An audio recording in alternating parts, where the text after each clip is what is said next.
Hey all, how's it going? So real quick, this is a collection of all the videos reviewing the world building of the Harry Potter franchise, so you can find it all in one chunky convenient video, while I'll be busy working on the next video, which is going to be something big. So sit back, relax, and enjoy the show.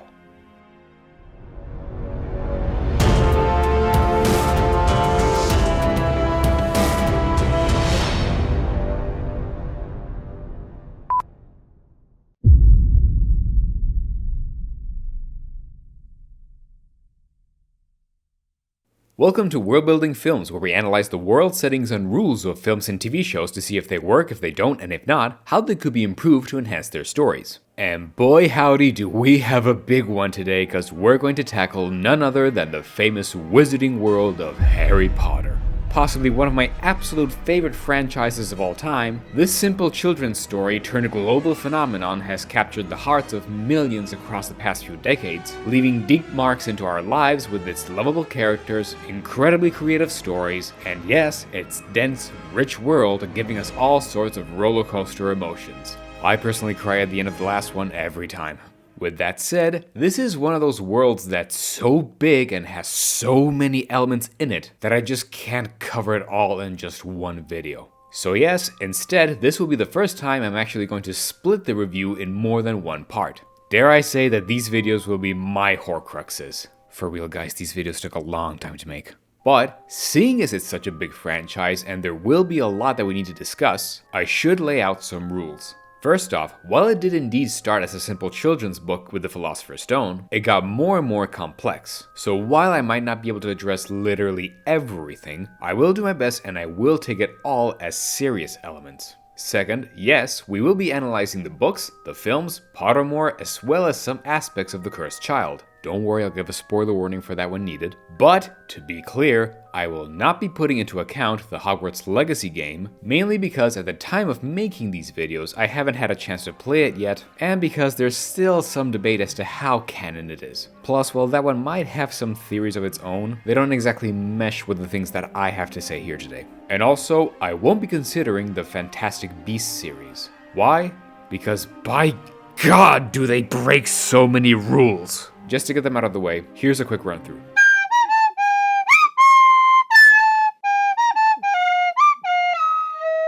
So yeah, sorry, but I won't be considering any of that. Or, well, except perhaps for one or two things, but we'll get to it later. For now, let's not waste any more time and get right into it, because there's a lot to cover here. So much so, in fact, that you might want to subscribe to the channel so you're sure to get to see the other parts when they come out. Come on, you know you wanna. So let's jump right into it. This is the world building review of the wizarding world of Harry Potter.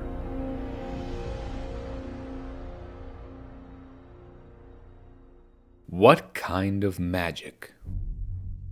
So, I'm going to straight up skip the plot summary because the videos are going to be long enough as it is. We all know the story by now anyway, and also because I'm actually going to do something a little different this time. Instead of touching upon small aspects of the wizarding world's world building, capping with the main thesis at the end, I'm going to open with exactly that because it's going to inform everything else going forward.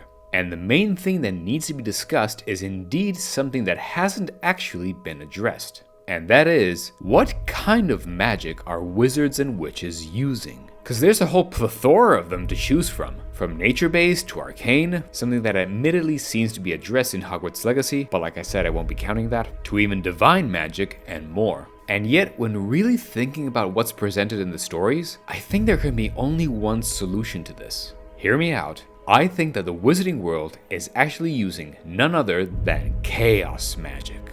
Allow me to explain. So, remember how magic in this universe can do, well, almost anything? You can create stuff, transfigure it, control things, destroy them, you got mental abilities, there's all sorts of magical objects, creatures, tools, and, well, it's a lot. And not just a lot, but pretty random stuff at times too. Not to mention that there's also that one glaring detail that everyone understandably keeps bringing up.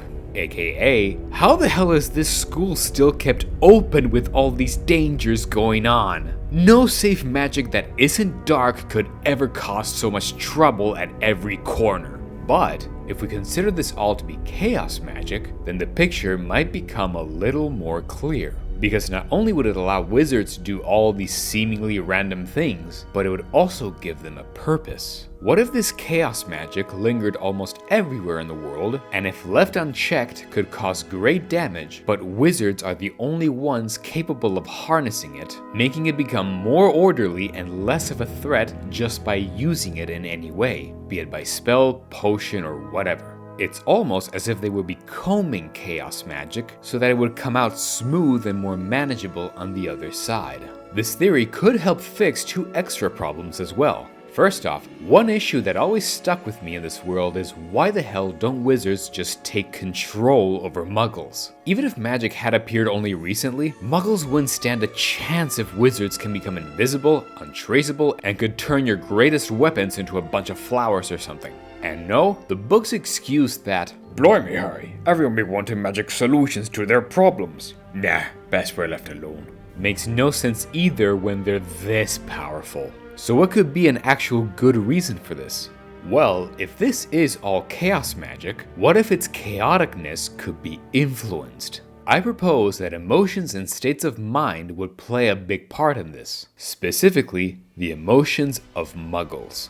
Unlike wizards, who would not only be aware of all of this, but know there's an extra reason to control their emotions, would at least be able to have control and potential to keep magic at bay if needed. A muggle instead would be utterly helpless and powerless, causing a constant sense of anxiety and fear at the idea that any dangerous thing could happen at any time, and in return, fuel chaos magic to become even more chaotic. Thus, wizards not only would have been forced to dedicate their lives to keep this magic at bay, and doing so would honestly just require using magic in any way so long as there's an output, but they'd have to keep their world a secret, for if too many muggles knew about it, they would render chaotic magic far too powerful to control anymore. So this is why they decided to keep their society a secret, as well as magic in general a secret.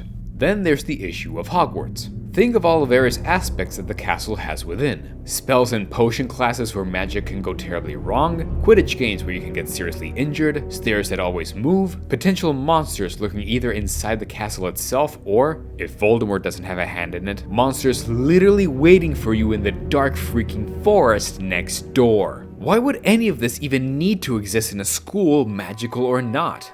Well, if it's chaos magic we're talking about, then perhaps it's because Hogwarts isn't just technically a school, but a borderline training facility, helping young wizards get used to dangers lurking around virtually everywhere, because chaos magic will create danger one way or another anyway if unchecked. A harsh reality, yes, but then again, so would the lifestyles of all the witches and wizards who would be forced to keep all of this up and under control. Still don't think this holds any water? Then tell me, why else would the 4 founders of Hogwarts have built a school in the shape of a freaking castle? The one architectural design specifically meant to withstand and hold back as many outside threats as possible. Heck, even smaller elements like the see-through ceiling in the Great Hall, for example, can make sense, because it can help both students and teachers to be on the lookout for potential incoming dangers outside. Oh, and needless to say, dark magic would be based mostly on fueling chaos magic, or at least wouldn't prevent its chaoticness. But we'll get to more of that later.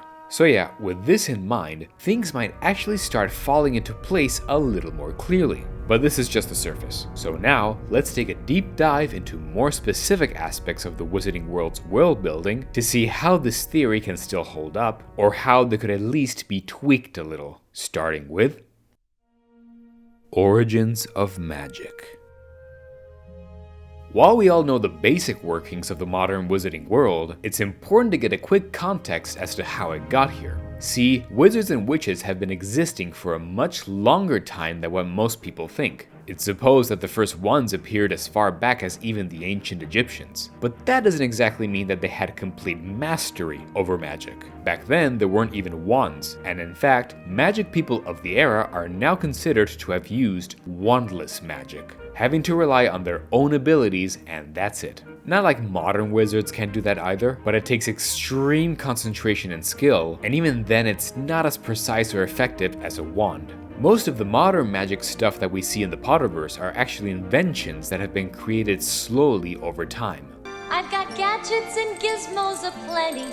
Stuff like love potions, specific spells, and even the wands themselves. In fact, wizards are canonically described as having used magic more like a science than anything else, with experiments and everything. Heck, the Ministry of Magic in the books has entire rooms dedicated to the study of time, consciousness, and far more, with basically wizard scientists. God, I want that job. So yeah, even they don't know everything about this powerful force yet. Anyway, magic-gifted people have always appeared pretty much everywhere in the world, as they still do now, with a particular concentration among Native American tribes, who tended to use their magic to control nature or transform into animals. Other wizards could be found across Europe, Asia, and Africa as well, of course, and actually were able to use their magic to traverse the oceans several centuries before the first European ships in the 1400s, so magical communities have been going on for a much longer time than we think. Over time, as mentioned before, more ways to harness and control magic came to fruition, and as the medieval times came around, the very first schools began to appear around the world, Hogwarts being the first, founded by Gryffindor, Hufflepuff, Ravenclaw, and Slytherin.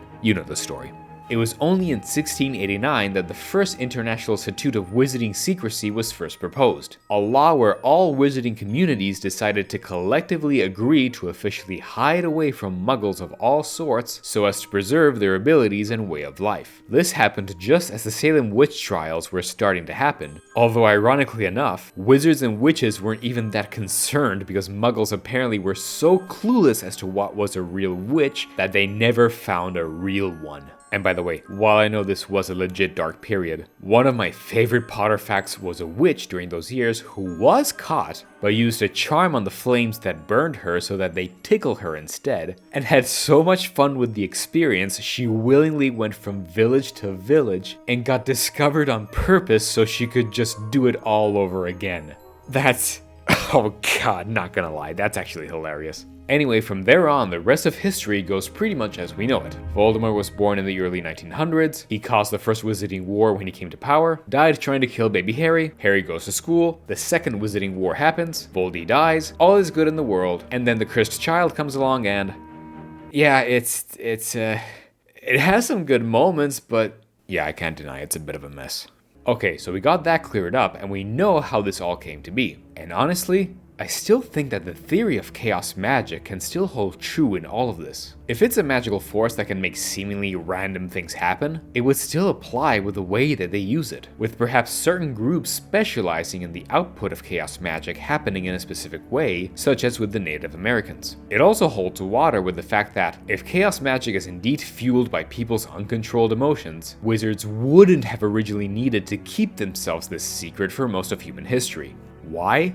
Because back then, global populations were but a fraction of what we have today, so chaos magic wouldn't have had the fuel to be so out of control. Only a bit, and so seeing someone who can do magic wouldn't have been so shocking in the past. Furthermore, fun fact, wizards canonically are actually very few in numbers. It's one of the main reasons to try to explain why they're in hiding, which frankly is still piss poor for me though. So with this chaos magic theory, we can say that if global populations were this low, then wizards were even more so, and couldn't take over even if they wanted to because they wouldn't have had enough education, training, and research on how to use chaos magic anyway. There wouldn't have been enough of it and enough of them to use in the first place, and even if there was, without instruments like wands to concentrate the output, the effects would have been weak or with little control. But still, it would have been just enough for magic to become folklore. It would only have been in the Middle Ages, when the global population started rising a bit, that schools of magic started to become a necessity, and would have been founded because wizards would have now needed more training to do the job right, and it would take them only a few centuries later anyway for them to get fed up with the exaggerated workflow because of all the muggles and call it quits, officially going into hiding. Which, by the way, means they'd be pretty damn worried for the future nowadays due to overpopulation if they were real. But hey, same boat here, buddy. Okay, so now that we got this chunk cleared out, I want to first address small details regarding the wizarding world just to get them out of the way. So let's talk real quick about quick fire fixes. Owls. Alright, look, this is mostly for aesthetics because of historical mythological reasons, and I know it doesn't exactly make sense, but let's just say that if you really want to use them for messages because owls were like more fine-tuned to magic users historically, wizards should at least be able to create teleporting portals for them so messages can be sent immediately. The books are set in the 90s anyway, even wizards wouldn't be tempted by text yet. The Philosopher's Stone. I know this is actually a pretty big world building element, but maybe we can fix it by saying that since the stone can turn things to gold and might destabilize the global economy if people knew about it, maybe hunts for it didn't happen because magic banks allowed Nicholas Flamel to secretly remain immortal, something everyone would want to get their hands on for sure, in exchange for keeping it quiet about the transforming gold part. Alohomora. The spell that opens locked doors. Why even have locks to begin with? I hate to admit it, but crimes like Grindelwald address this better by having a door with no handle that can only be opened by a specific spell. In fact, in our case, maybe spells should be the ones that keep doors closed, and should they prove to be too effective, maybe that's where the flying keys in the Philosopher's Stone come from, because they're spares that are rare and hard to get in case of an emergency, repurposed this one time as a level to keep the stone secret. Hermione can still open the door to reach Fluffy because we can say that it was part of Voldemort/Quirrell's plan or something. Basilisks. Just put a few more steps when it comes to creating one, not just having a toad lay on a chicken egg, because otherwise there would be too many around. It's not that impossible for it to happen more than once, and one of them is bad enough as it is. Felix Felicis. Just no. Holy shit, how the hell did Voldemort just not try and make this? Yeah, deadly if brewed wrong, but that's not enough. So it should have some limit or at least counter effect. Like for example, it causes great misfortune after you get your luck to balance it out, so that your successes might go wrong after. Bad events did happen to say the least after Harry found out about the Horcruxes after all, so it would still keep the flow as it is. Spells. Real quick, make it so that this type of magic works mostly on larger subjects and not very small, thin, or microscopic ones, or at least give them a few more limits, because otherwise someone like Harry could have magicked his eyes to have better vision and not need glasses. Obliviate. This has so many implications that it should have just been the fourth unforgivable curse, quite frankly. Economics. Hey kids, why even have money when you can just multiply it? Yeah, no, that doesn't make sense. So for this reason, I think that money in the wizarding world could have some magical properties put into it so that these can't be modified or multiplied or whatever, making them effectively immune to any magic tampering. We can even say spells like these can only work on certain metals like, I don't know, gold, silver, and copper or something. To be clear though, wizards just can't stop chaos magic in general, only in these rare cases. Just a small thing to ensure that money does still indeed have value in this world and that it can easily be identifiable by wizards because they can't be modified. Oh, and yeah, fix the value of these coins because everyone agrees they don't work. Room of Requirement. Just give it a password because randomly passing by it when you need it shouldn't be enough. Phew! Yay, we got at least these out of the way at last. But alright, now let's get back to some more serious stuff, such as nutrition. So, while wizards can do plenty of things, there is one thing that has always puzzled me, and that is, if they can do whatever, why work for anything at all? Like, can they conjure their own food? Well, nope. Turns out, and this is canon, there's actually something called Gamp's Law. Basically, it states that wizards cannot use magic just to create food out of nothing. Alright, good, it's taken into account. Except for one problem. You can easily circumvent this. Like, these fools can grow vines and plants and such. So what's stopping them from growing like an apple tree and eating all the apples they want? It's cheating, but it makes sense, right? There's even canonical exceptions to this law, like how you can't create it out of nothing, but you can grow or multiply existing food. Oh, come on, that's even easier. And at this point, Gamp's Law should take into account also water so that getting fresh water shouldn't be that easy, and yet there's spells just to make them jet out of your wand like nothing. Like, maybe I get not creating meat out of thin air, because that implies creating sentient life first, and that has some pretty heavy implications. But what about the rest, like fruits and vegetables? How can we fix this? Should we take away the ability to grow plants and such?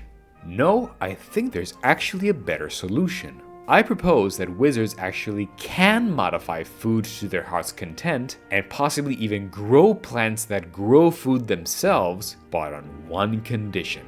And that is, any food that is specifically altered with chaos magic will suddenly give said food an absolutely horrible and terrible taste. So that it's nutritious, sure, but revolting to even consider. This would still incentivize wizards to actually put some effort into growing regular food on their own, or exchange commerce with muggles in secret, as if they were regular customers, and not just turn them into couch potatoes that can summon cake at any time. The same would apply for conjured water, which can be used to attack and perhaps still be nutritious and safe for plants, but have a terrible taste for humans and not be an unlimited resource. It's not like terrible tasting magic stuff like some potions is that foreign a concept anyway, just look at Polyjuice Potion. However, I realized something when thinking about this. If young wizards are being trained not just to harness but get used to this magic, perhaps it would be beneficial for them to be as much in tune with it as possible. So much so, it might be best to even ingest it so that their bodies can get used to assimilating the properties of chaos magic.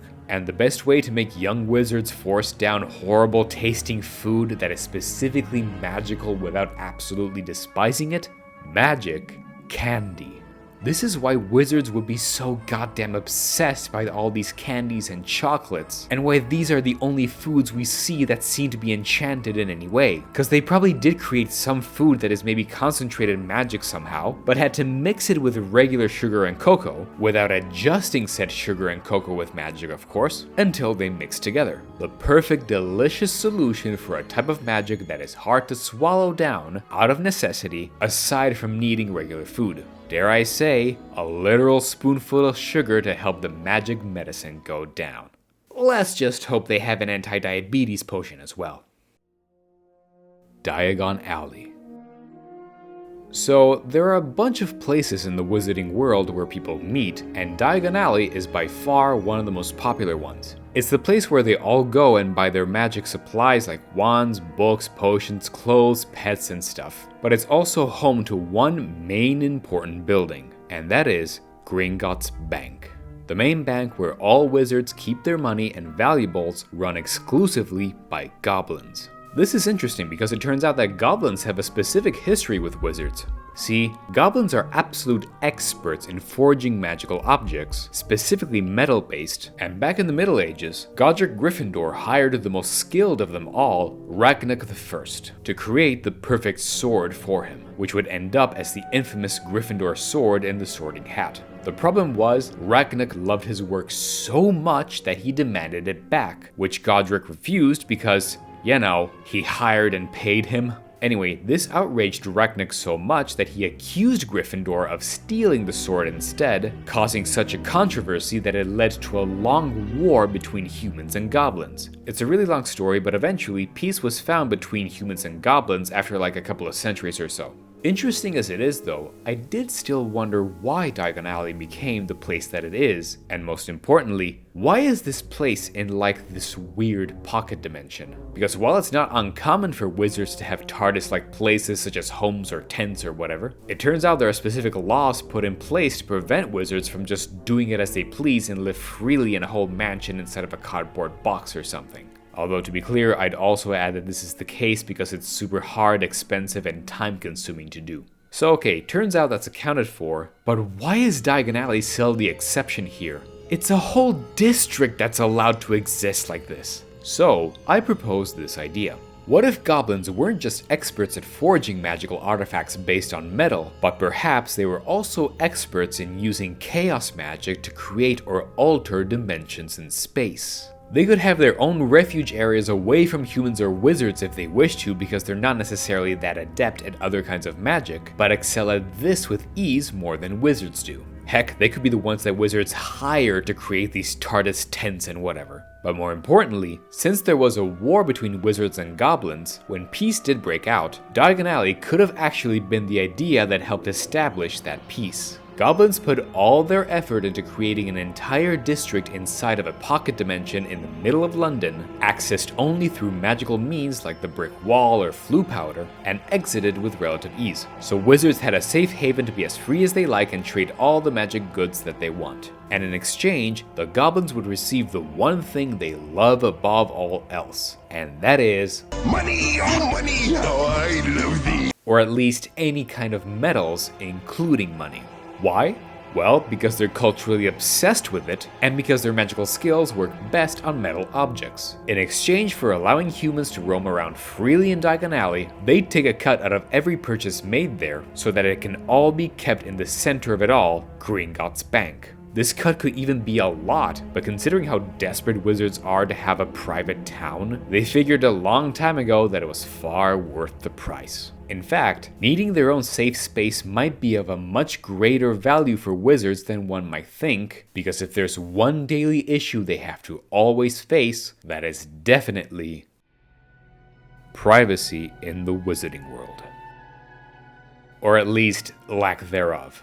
For real, think about it. This is a world where you have photos and paintings always looking at you. Don't worry, we'll get to those next time. People can read your mind, anyone can turn invisible or apparate in your area with ease, at least outside of Hogwarts. You have devices that can help you eavesdrop with ease. There's Polyjuice Potion. Heck, you don't even know if someone might grab some Veritaserum Potion and have it slip into your daily pumpkin juice. How the hell do any of them have any privacy at all?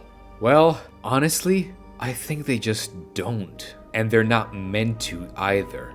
If this world is still ruled by chaos magic, and the dangers of it changing anything lurk around every corner, then yeah, students at Hogwarts, or hell any schools or even just wizards in general, would absolutely have to face the idea that they won't be allowed any privacy at all, because they always have to be on the lookout. Heck, the only exception of these might be the Imperious Curse, and that's only because it has such heavy moral consequences that it became an unforgivable curse, and using it in any way sends you straight to Azkaban with no appeal. I honestly don't have a solution to fix this, and can only address and highlight that, in reality, it would be a stressful truth that wizards would have to face at any time. Heck, it might even as well be one of the lessons in Defense Against the Dark Arts, or even its own class in general, privacy protection, so students either would know how to perceive potential dangers lurking around, or at least know how to cope with it so magic chaos wouldn't be fueled by their own stress. Hell, not only that, but students for sure would have to absolutely need to be trained not only how to defend themselves, but how to avoid becoming completely dependent on the few small breaks they'd be allowed. Like we already mentioned, for example, candy, which again, hoping there's an anti-diabetes spell, would be a coping mechanism for all the witches and wizards to deal with all this stress. Heck, Dumbledore is the biggest wizarding Chad of all, and he's obsessed with them, so it would make sense. Or for example, butterbeer, which wouldn't be an actual alcohol, these are underage students after all, but perhaps if ingested, weaken potential magical ways for people to eavesdrop around. And even then, even if there were certain solutions to cope with the stress, perhaps they learned the hard way how much students abused it. Like, maybe the Room of Requirement was originally constructed, again with maybe goblin magic before the war, more so as a way for students to each take turns in their own private parallel rooms and have some peace and quiet, where absolutely no magic involving invisibility, truth serums, disguises, etc. would work. At least not unless they wanted to for some reason. That way in Deathly Hallows Part 2, Harry can actually come in. But then, the room would have been abused so much throughout its history that they'd have a hard time getting out of it again. And so the teachers would have decided a long time ago just to keep it shut until everyone would eventually, hopefully, just forget about it. Until centuries later, Neville discovered it by accident. Again though, give it a goddamn password. Oh, and speaking about goblin magic again, Diagon Alley would be one of these safe havens as mentioned before, and one of the agreements with the goblins could be that most if not all of these spells and objects and potions and whatever that can potentially invade privacy wouldn't actually work while in Diagon Alley. You can't read minds, Polyjuice Potions or Veritaserums don't work, the Imperious Curse is doubly not allowed, or hell, maybe they shouldn't allow paintings and photos if they're enough to eavesdrop. There can be, however, two exceptions. First off, Harry, Ron, and Hermione can still roam around Diagon Alley and Nocturne Alley because they did so with Harry's invisibility cloak, which, as we later find out, was actually one of the Deathly Hallows. So it's such a powerful artifact that shields you even from death that it can actually overcome all these goblin-made privacy protections and work even there. Hell, the cloak is like the one go-to thing that we can always have a guarantee in working for sure in any situation, so it's a good thing that Harry had that thing all along. And second, these privacy invasions perhaps can be circumvented on their own if someone were to willingly allow themselves to be spied upon. Free will is definitely something that is valued in this world after all. Outlawing the Imperious Curse is proof of that, and it would allow certain places like the Weasley's joke shop to exist, including whatever privacy invading prank, because people would willingly go there knowing full well the term and conditions of buying them since they're made for pranks. Hey, more clear than most companies nowadays. So yeah, living in the wizarding world seems to be a much more stressful business than one might think, where privacy would almost be guaranteed to be out of the question, and these wizards would just have to deal with it for the greater good of keeping chaos magic in check, cause if they don't, who will? And ironically, they can't even do anything about it, because if they're born with magic in them, they absolutely can't refuse the call for another very specific reason.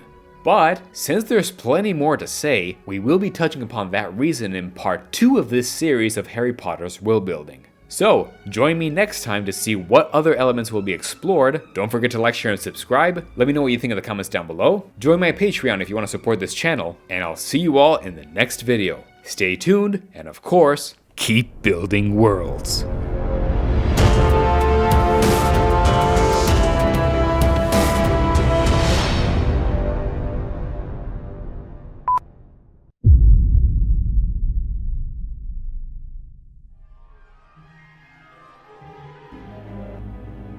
Dementors.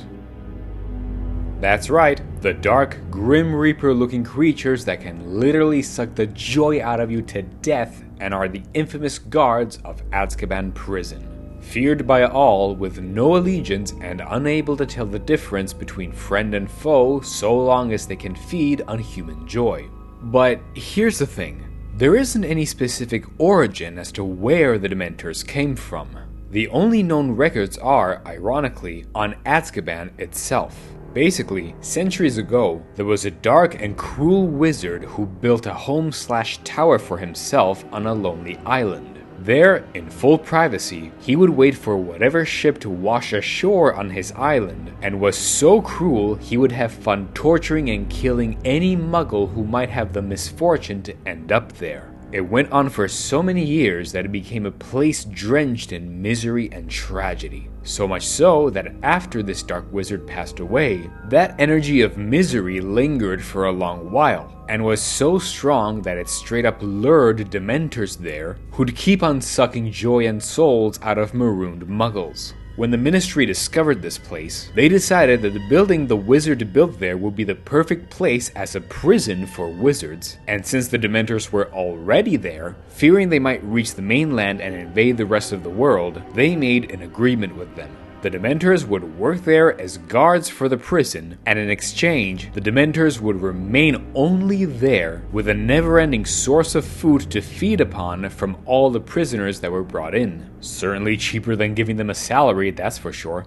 And so, yeah, that's kinda it. We don't really know much else about the origins of the Dementors, only that they kinda just showed up there and seeked joy or souls to feed upon. So what could these things be? Well, I think there could be a solution, and it can be found in none other than the Fantastic Beasts series. And yes, I know, like I said last time, they're way too much of a mess and I don't want to count them, but there is one element that ironically does work, and that is obscurals.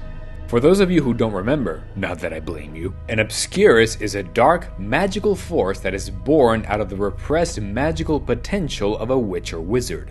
It's actually a really important and perfectly logical element here. A witch or wizard can't just not use magic, because if they suppress it too much and for too long, it turns into this destructive magical force that can't be controlled or tamed anymore.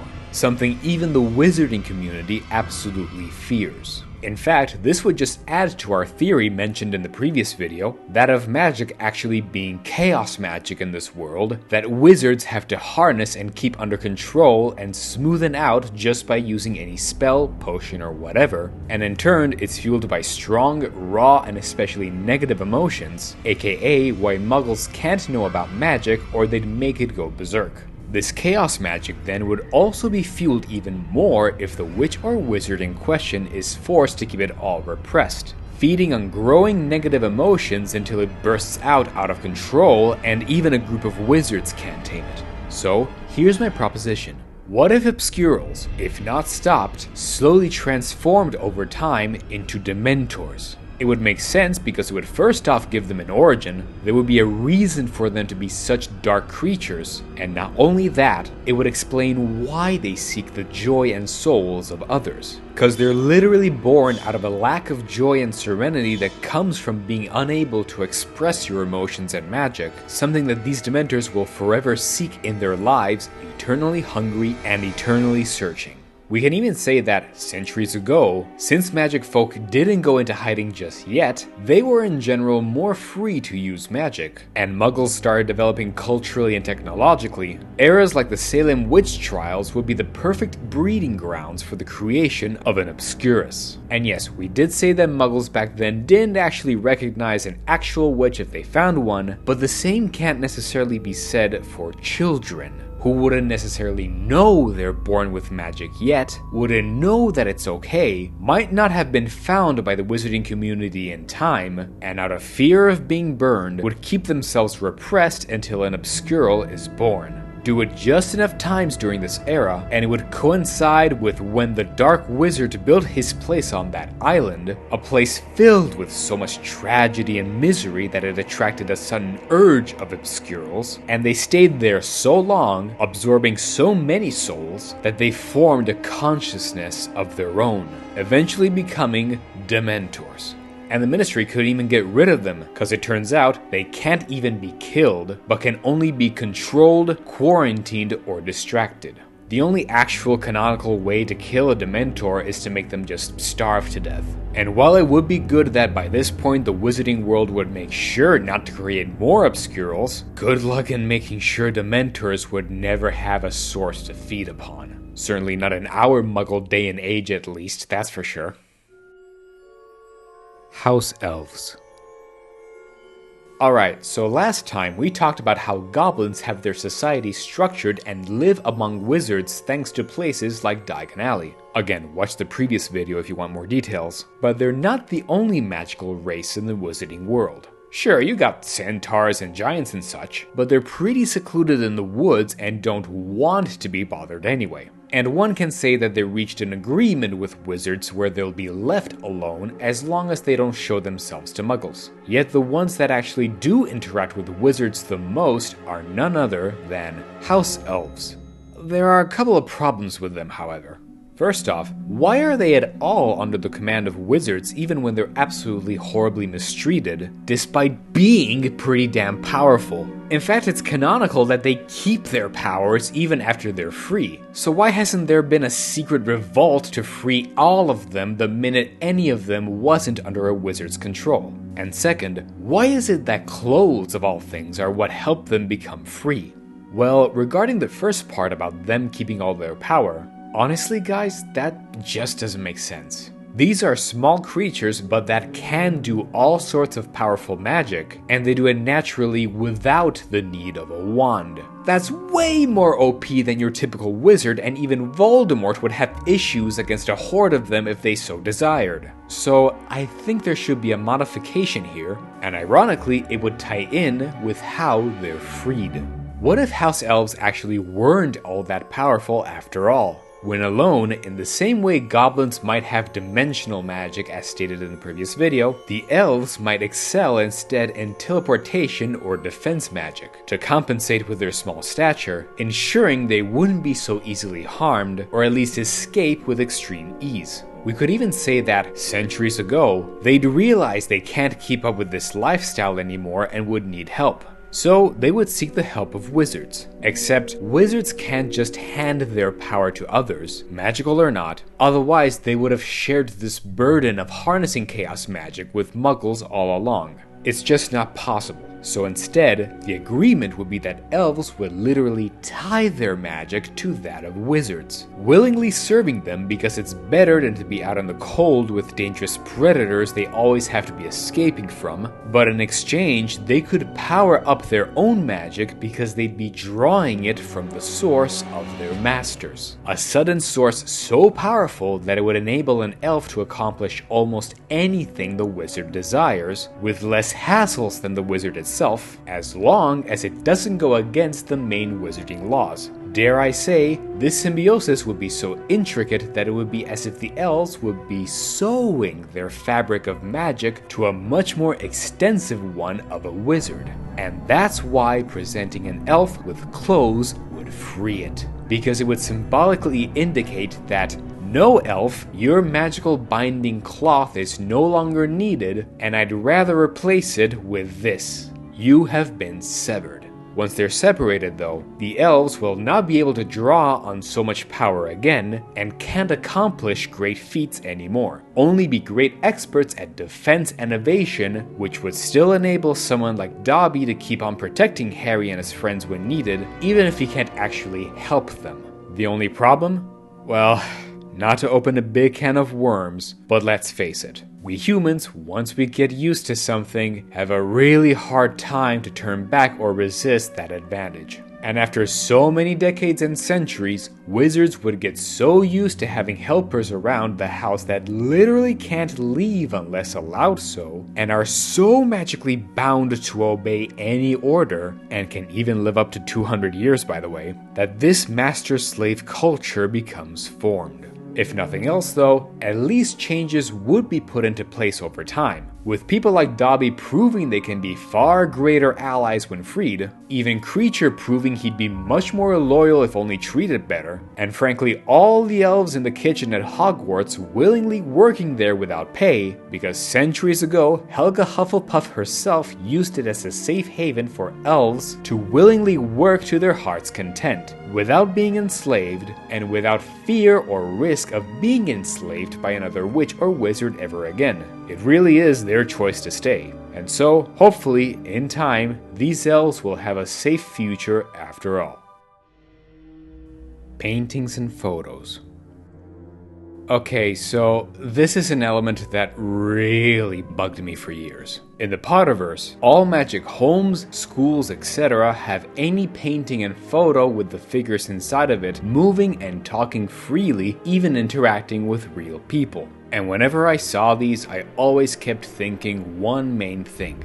How the hell is no one communicating with the dead through these? Seriously, anyone who dies would still be in a painting and you can still communicate with them even after death forever. Dumbledore dying? No problem, he has a portrait of himself in the headmaster's office so he could give all the advice you want. Peter Pettigrew? Sirius wouldn't have needed to worry about using him as testimony for his innocence, just interrogate a photo or painting of him. Or hell, what about Harry's own parents? I know it wouldn't be the same thing as them being alive, but geez, he could at least communicate them through a damn photo. Why aren't they relied upon more often? And hell, ignoring that, what does it even mean to be a painting? Is this like a pocket dimension of its own where all the paintings can just go from one to another with ease? How would you like to wake up to suddenly find out you're actually someone else's consciousness placed inside of a frame at the mercy of anyone who might burn you as a prank and you're never free to escape again? Well, turns out this was actually canonically a little more accounted for than I expected. See, it's true that anyone can have a photo or painting made of themselves, but that doesn't mean it will have the full representation of themselves. The figure is incomplete and represents less than half of what the original person is or was. I don't know half of you half as well as I should like, and I like less than half of you half as well as you deserve. Alright, that accounts for a fair bit actually, but even more so is the process of creating a painting. See, the painter itself not only can't recreate a full version of the subject, but even then, it's the painter's interpretation of what the subject actually is like. So someone like Dumbledore, who is riddled with secrets and mysteries, would only essentially be someone else's doodle without any of the actual secrets he'd know. So unless the painter knew Dumbledore in person really well, it will never be the same thing. Heck, maybe they might not even recognize the same people the original figure knew in life if the painter didn't account for that as well. But it still leaves with the issue of what it's like for the painted figures themselves. If they really are actual sentient beings, then a painter could essentially be creating life, for better or worse, and that's honestly a lot to digest. Not to mention that the figures themselves, as mentioned before, would have a moment of crisis the moment they realize what they are. So instead, I propose a small modification.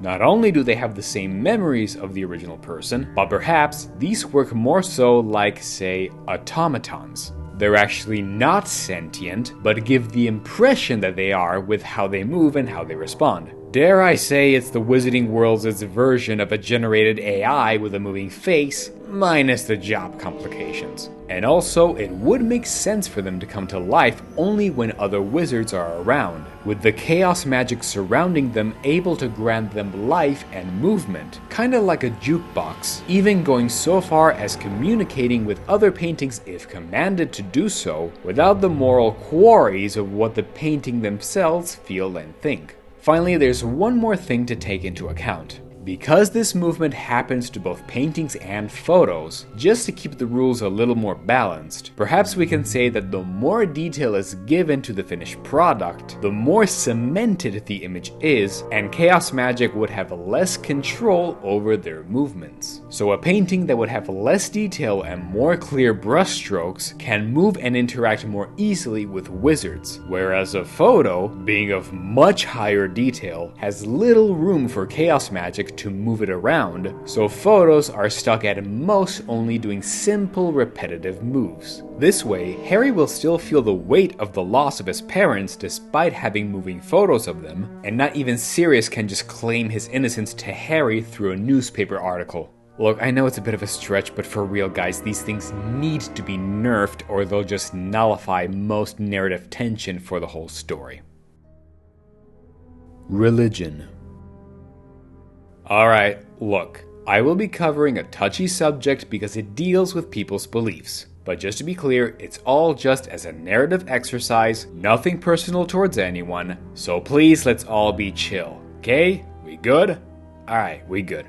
With that said, here's a fun little detail for all the folks in the 2000s who thought Potter was a satanic story. And that is, Hogwarts and the Wizarding World as a whole celebrate Christmas, the most uber-religious celebration we have on the whole planet. So yes, you can put your pitchforks down. In fact, it's stated that Hogwarts allows the practice of all religions except Wiccan, which I admit is kind of funny considering that yes, there already is magic in Hogwarts. Although to be clear, if I missed the point regarding Wiccan culture and religion, I'm not an expert and could be wrong, so apologies in advance and feel free to correct me in the comments down below. Just wanted to be clear on that. Either way, it is pretty interesting to see that wizards and witches do indeed celebrate Muggle festivities such as this. It would imply then that people like, Christ weren't just wizards mistaken for divine figures. This community actually believes in the religious events. It is possible, of course, that wizards might have adopted these traditions through Muggles before they went into hiding, and perhaps the reasons Hogwarts celebrates it is so students, or at least the majority of them statistically I guess, have something to anchor themselves to spiritually while discovering that magic is a very real thing, as it could upset their core beliefs and cause stress. And if chaos magic is real,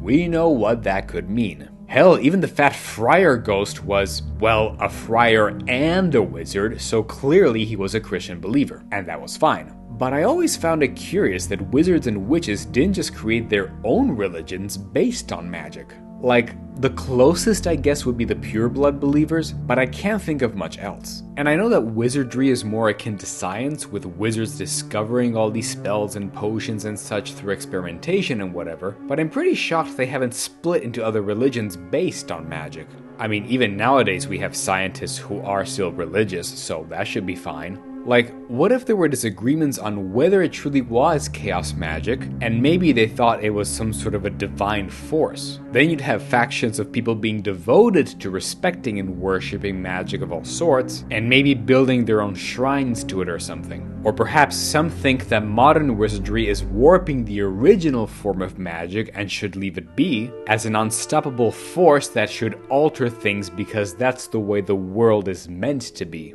And frankly, at this point, I'd say that this could be exactly where dark magic falls into. Because if you think about it, it's never really explained what dark magic really means or what it entails. It's just dark. So at this point, I'd say that it means this: that magic shouldn't be harnessed the way it has been so far to be smoothed out, but to find a way to let the chaotic part of it run wild because that's the natural way of things. Heck, maybe the ones who do believe this are indeed those who in general have less empathy towards others, so they wouldn't care if it caused harm. Voldemort being the prime example of this since he was born out of a love potion, meaning he can't feel empathy or love of any sorts. And while one might think, well, why send them to Hogwarts then? The reason could be that they're first off even fewer in numbers than the already scarce wizards in the world, and second, they'd know that you need to understand the rules before you can break them.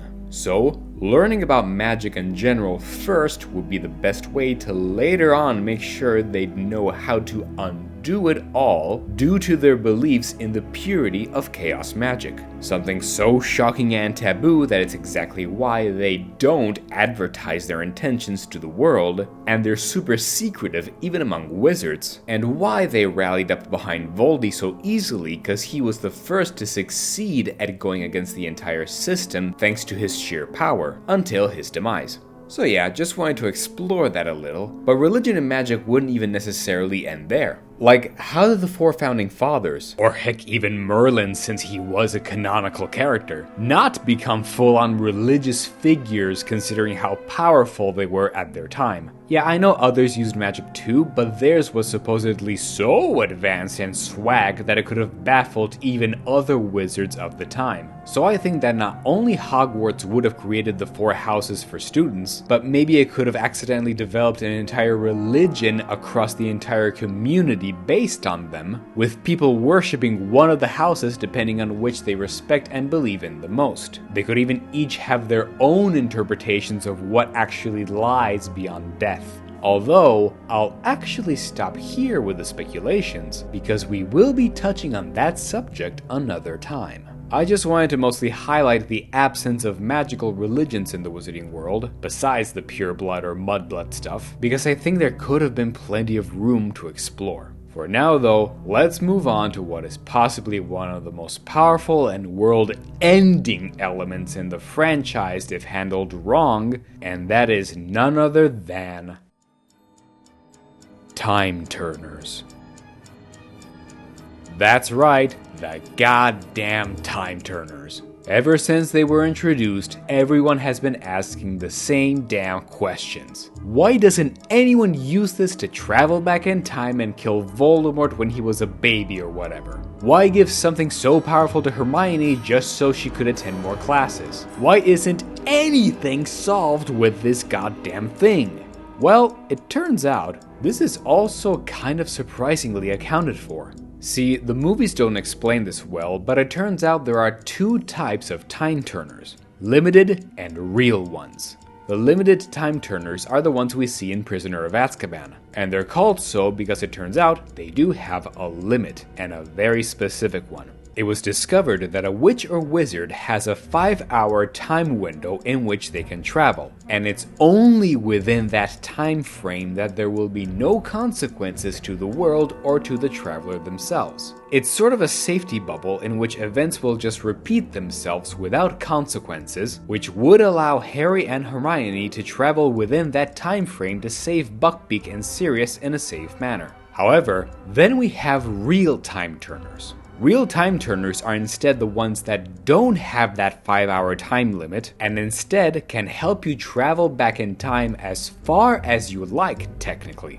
The only safety nets are that they're incredibly rare, they are immediately outlawed and confiscated by the Ministry the moment they're discovered because they could be indeed too dangerous. They were invented only after the events of the Second Wizarding War, so Harry and Voldy couldn't have had access to them, and even if you do travel a long distance in time, you only have a 5-minute window to do whatever you need to do before you're pulled back to your present time. And fair warning, here is where I will be discussing spoilers regarding the Cursed Child. If you want to avoid spoilers, go to this timestamp. This exact situation is what happens with Albus Potter and Scorpius when they try to go back in time to save Cedric from being killed. But it still doesn't mean that timelines can't be changed entirely, as is the case when the two accidentally create an alternate future where Voldemort did actually win in the Battle of Hogwarts. Look, I know, the implications of this story are bonkers, but that's what we got. So, while they are accounted for much more than one might think, there are still some issues. First off, with limited time turners, while it is true that you have this safety net of 5 hours, and you can't go beyond that, and time can't be altered in this bubble, the consequences can still be dire. If you can't change history, and anything that happens there becomes like a fixed point in time, you could accidentally cause trouble that was always meant to happen, just by deciding to use the damn thing. There's a lot of moral implications here. Like, okay, this will get complicated, so bear with me, but suppose we have one timeline. You start from point A, you reach time B normally, you realize something needs to be changed, so you'll travel back to point A and redo your stuff. But that thing in the bubble that needs changing was always meant to be changed in the right way, and once you're past point B, you can't travel back again, otherwise you'll end up in this loop forever. And if you just go back to point A, turn it again, and keep hopping 5 hours back, you might as well be fully time traveling. So I'd imagine the time turner will stop working once you return to the time from which you left. But now, look at this. Once you've created this loop, it will always stay this way. The question I have, and it applies to all other time travel stories by the way, is how the hell do you know that a loop is about to be opened? It's binary. Either you open it and it exists, or you don't and it doesn't exist, but you can't predict in advance if there will be a necessity for it. And even then, you don't know what could accidentally happen within that time bubble. And once it's activated, that's it. So how can any witch or wizard know when to use this properly and not accidentally create a mess just by activating it? Well, there are actually two ways we can fix this. First off, if time turners are a real risky and experimental thing, perhaps the reason Hermione was chosen to use it is because not only she is a brilliant witch for her age, not only she clearly refused the idea of divination as a legit class because it made no sense to her, so she'd be a firm believer in time being a much more scientific and concrete thing to study, not a flimsy one, but perhaps they saw that she had the potential to become one day a scientist who could specifically study the effects of time, something even adults still don't know everything of, and they'd want to test her out. Not only that, but giving it to her for the exclusive use of time jumping between classes means that, by the Turner's rules, the events would already be laid out in a predictable schedule for her to traverse through, inside of one of the most heavily magically barricaded places in the world, Hogwarts, and if she kept time traveling and creating these pre-scheduled loops here, there could have been a chance that even chaos magic would become predictable in this way because it's under a strict class schedule, eliminating the anticipation of its randomness. Which, as we said in the previous video, is the entire point of what these wizards are doing. It isn't a perfect solution though, and that's why it's only an experiment. Thinking boring predictable classes would be as safe a bet as any. But that leaves a problem. With this scenario, how would Hermione have known to open the time loop to save Buckbeak and Sirius before knowing it would have been a necessity at all? While those events were going on, there weren't any schedules at that time either to rely upon. So what gives? Why was this loop opened without anyone's input?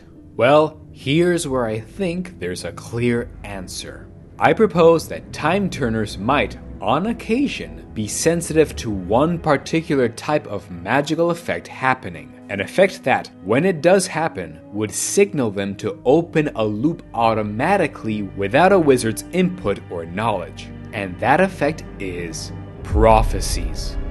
Whenever a prophecy is about to be created, if it's within that 5-hour safety net, depending on the type of prophecy, the time turners might sense it and activate to them on their own without prior warning. And lo and behold, what happens in Prisoner of Azkaban before Harry and Hermione time travel? Harry meets with Professor Trelawney, who in that very moment gives him a vision of what will happen that very night. Divination might even be the most mysterious kind of chaos magic out there, as unpredictable as the class subject itself, but so powerful that it activated the time turner, forcing it to create and open a brand new time loop, with Hermione unaware that this happened at all until Dumbledore told her so.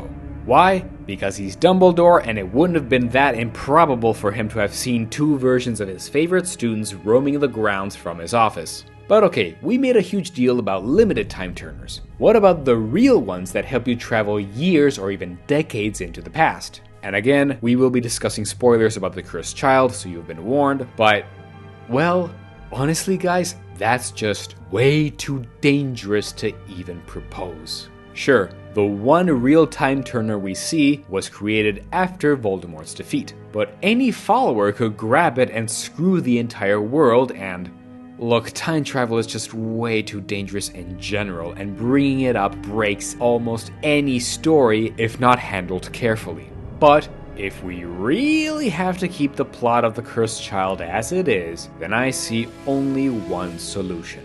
I think that when this device is activated, it doesn't help the traveler go back in their timeline, but traverse sideways to an alternate timeline. One where historical events happened differently and branched off elsewhere. The danger here then would have been that Scorpius, if he had not fixed everything, would have remained in this parallel multiverse reality where Voldemort won. And if there's a world where dark magic rules, aka magic without positive emotions such as love, and if it is chaos magic as we've been saying so far, then it means there would only be an abundance of the chaotic part of it, untamable, until it would overwhelm the entire world and nullify that reality entirely. Meaning that Voldemort's reign where dark magic rules would have been a certain doom for everyone from the start, and it's a good thing that he lost. And the only way to save yourself is to jump ship and return to your original timeline, which will have always continued on as it should. Look guys, I know it's a lot, and I can't see any other solution without them just breaking all reality. And yet, even then, we're not done uncovering all the elements that this franchise has to offer. So yes, if you want to know more and get into the nitty-gritty details of what true secrets the wizarding world is keeping from you, join me next time in the 3rd part of the analysis of the world building of the wizarding world of Harry Potter. And in the meantime, let me know what you think in the comments down below. Don't forget to like, share, and subscribe. Join my Patreon to help support what I do here, and I'll see you all at the final part. And of course, in the meantime, keep building worlds.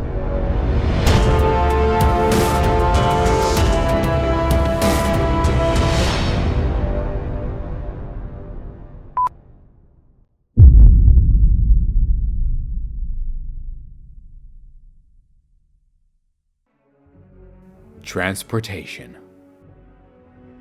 So, witches and wizards can use a whole bunch of ways to move around. So much so that, honestly, I kinda wonder why they even need all these methods of transportation.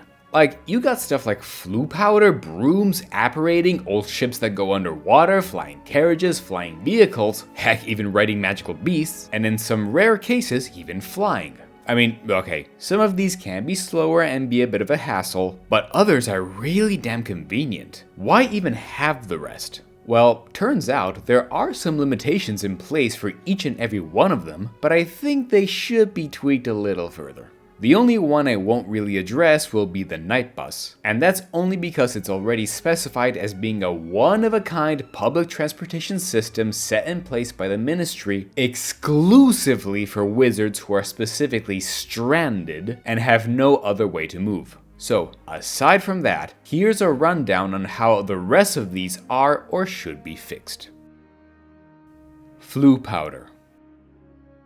You stand in a fireplace, say your destination out loud, throw some powder, and you're engulfed in flames and reappear at your desired location. So this is interesting because it's definitely a very private way of traveling, so that unless muggles are spying on you, they can't tell what's going on from inside your own home. This would of course mean that, culturally speaking, wizards would all have at least one fireplace in their household, and it would be as important to have as a computer or phone for us nowadays, and it would definitely make commuting way easier than what we go through. Plus, it still means you're exclusively confined to travel to only other fireplaces and nowhere else, so it's not like it's an all-encompassing solution. However, I still think there are a couple of problems. First off, there isn't anything necessarily stopping anyone from popping out of a fireplace. Like, I get it that we said in the previous videos how wizards basically wouldn't have any privacy, but for real, just about anyone can pop in. Heck, a Death Eater could have arrived in a half-blood family or something and caused trouble if they wanted to. So I think that there should be some way to just block access through a fireplace. Be it a spell, a lever, a freaking door, or whatever. One that they could put in and out when they please. And that at most they can give access to someone specifically if they have like an access, a key, a password, or whatever, if absolutely needed. Second, while I get that you have to say your destination out loud, and you have to be very precise with it, it's incredibly generic to just say the overall area like Diagon Alley. Like, it doesn't mean that you'd know which shop you'd come out of necessarily. Or hell, what if you had to go like a regular neighborhood with hundreds of identical houses in a wizarding community? Heck, even at the Ministry we see that there's dozens of them in the same location. And while saying that destination wouldn't change much, it does mean that they can be built close together and could create confusion. So, very simply, I think that the Floo network should be used by clarifying more specifically where you want to go, and each fireplace would have its own serial number or something. I mean, we have specific numbers to call our phones, so if we can do it, pretty sure they can. Apparition. A spell that can just make you teleport anywhere from one point to another. Honestly, this is kind of the biggest one for me, because why even have anything else if this is so convenient? But it does have some canonical limitations. First off, you can't just teleport anywhere on the planet. Only a small handful of exceptionally skilled wizards can go far enough, and even then, it's only like 1,000 miles tops for them. Heck, the longest distance recorded for Voldemort apparating was from Albania back to the Malfoy mansion, and even that was a strain for him, and he's the Dark freaking Lord. But yeah, I still think that apparating should have more limitations. Like maybe the further away you have to go, the longer you need to concentrate first, almost as if they were meditating or whatever. And even then, it's a maximum of about, I don't know, a couple hundred miles or something, tops. It's still enough for wizards to have met across continents by jumping from island to island anyway. Second, apparating canonically has to be done very carefully. It's like going through some tubes, except they deform you, and if you touch the edge of this tube, you get splinched, aka you get a really bad injury. So okay, there's this good canonical limitation here, but I think there should be the added limit of the wizard in question needing to keep a strong concentration through the entire transferring process, so as not to remain deformed when they come out and not injure themselves. So that if you're in danger or in a hurry, you raise the stakes and have to use this as a travel method only in calmer situations, otherwise it gets risky. Oh, and an extra limitation should be that the person apparating would require to already have been to the location they're going to, kind of like Nightcrawler from the X-Men. If they already visited it, good. They know the area and terrain, and there's far fewer chances to accidentally end up in a tree or something. If not, then they especially need that extra time to mentally be able to sense what obstructions they might find at the destination to avoid, something you can't do if you're in a hurry to get to that new location. Portkeys.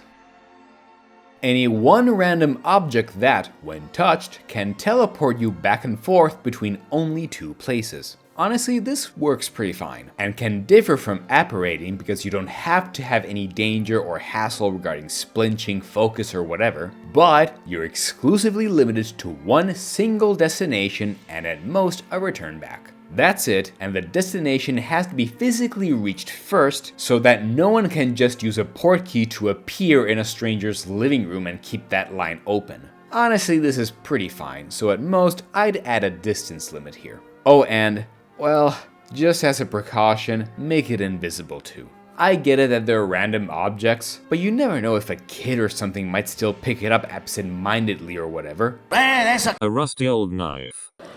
I'm gonna pick it up. So might as well keep it out of sight until a wizard can reveal its presence. Assuming of course the witch or wizard knows beforehand that there is one there. Flying beasts. Pretty sure this is self-explanatory. It can be done, but the beast needs to be trained well enough, otherwise it'll just attack you, and has to be big enough to travel on. Not to mention they'll have distance limits, they'll require feeding and all that stuff, just like any other animal. Maybe just add an invisity spell as well, just to be safe. So yeah, I think we're good here. Brooms. So, of all the travel methods, this one's kind of the middle ground one. Brooms are the one classic iconic image that one can associate when thinking of witches, so it makes sense that it came from our actual culture of what a witch or wizard is like. In fact, it's justified with an in-canon explanation as well, because witches and wizards can grow anti-gravitational trees, and we can say that they carve out branches so they'd be able to ride them, and disguise them as brooms so even muggles wouldn't be suspicious. And no joke, by the way, in the Goblet of Fire book, Neville reads of a guy growing those specific trees in Nepal. Do you know there's a wizard in Nepal who's growing gravity-resistant trees? Neville, no offense, but I really don't care. So it checks out. And so, with these in possession, while witches and wizards wouldn't necessarily use these for long distance travels unless absolutely needed, they can certainly use them for short ones or reach higher places with ease. Also, fun fact here, there's a legend that the Russian school for magic is so hardcore, the students don't ride branches, but full-on trees. God damn, that's so metal. But, of course, brooms are a necessity when one requires flying with loose freedom, because one thing that's certainly hard to do is flying. Yeah, we see Voldemort and the Death Eaters do it, as well as some good wizards, but that's the thing, some. As far as I'm concerned, this ability can be a thing, but should be used exclusively by people who are hyper skilled at this. Or perhaps, in the same way wizards are also separated into being individually proficient in transformation, mind reading, etc. as a natural personal power, flying should be one of them for some people, and again, even then as a super rare case. So yeah, that's all. If you want to fly, it should be super hard and super rare. And, of course, you can't go that far for that long. And we can say that the flying distance depends on your stamina or something, just to keep it more balanced. Flying vehicles. Wizards seem to be able to enchant certain vehicles to be able to turn invisible and fly as they please, so it kinda makes me wonder why they need these at all. In some cases, they can even enchant other vehicles like the Durmstrang ship that submerges. And by the way, that seems super impractical and slow considering everything else available. But whatever, we can chalk it down as it being only a Durmstrang tradition to appear via this ship, same with the carriage for Beauxbatons, exclusively for traditional reasons for the Triwizard Tournament. Anyway, for these vehicles, I think the best case scenario to explain them would be when they're needed to carry numerous amounts of people. Something that, if you think about it, all the previously mentioned methods won't necessarily account for. The invisibility and flying parts are all just made to ensure that muggles won't see them and to speed things up. In fact, you know what? I think that at this point, any form of invisibility magic should have a time limit and at most requires recharging time. So it benefits them to have them as muggle vehicles so that they can keep going normally without raising suspicion while they recharge their invisibility before taking off again. Plus, we can say that the Weasleys had it because Arthur was doing research on how a muggle car properly functions or something. Alright then, seems like we covered pretty much all of the methods of transportation. Except, as you might have noticed, there is one that's missing from this picture. But it's an element that requires a much more in-depth discussion than all the others, and thus merits its own chapter. And that is none other than the Hogwarts Express.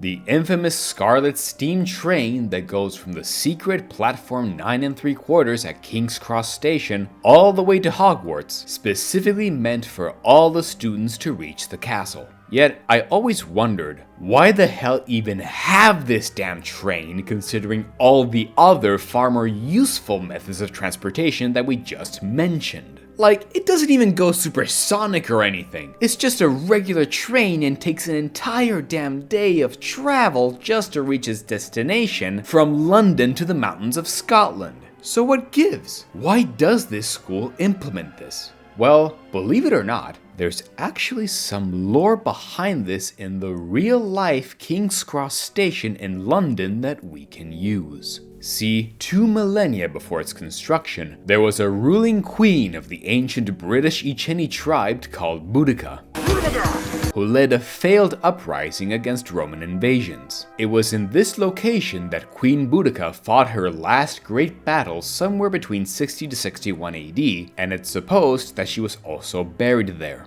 This got me thinking then. What if, when witches and wizards do die, not all, but at least some trace of their magic does linger in the area where their bodies died? And yes, I'd say that magic doesn't recycle itself back into nature in full force when a witch or wizard dies, because if that was the case, magic folk would burn the bodies to avoid chaos magic from bursting out of a body's lifetime of storing chaos magic. Whereas instead, we see that they do culturally bury their dead, so it's fine if their bodies are still around. It's a sign that even if some chaos magic does leak back out, it's nothing too dangerous, only small amounts at most. If that's the case, since Boudica was such a fierce warrior, what if she was also a witch in her time, but simply never properly found out or realized this? This was the ancient Roman times after all, so even magic folks' understanding of this force wasn't fully understood or harnessed yet. And at this point we can say that it helped her in her battles, except for this one time where she failed.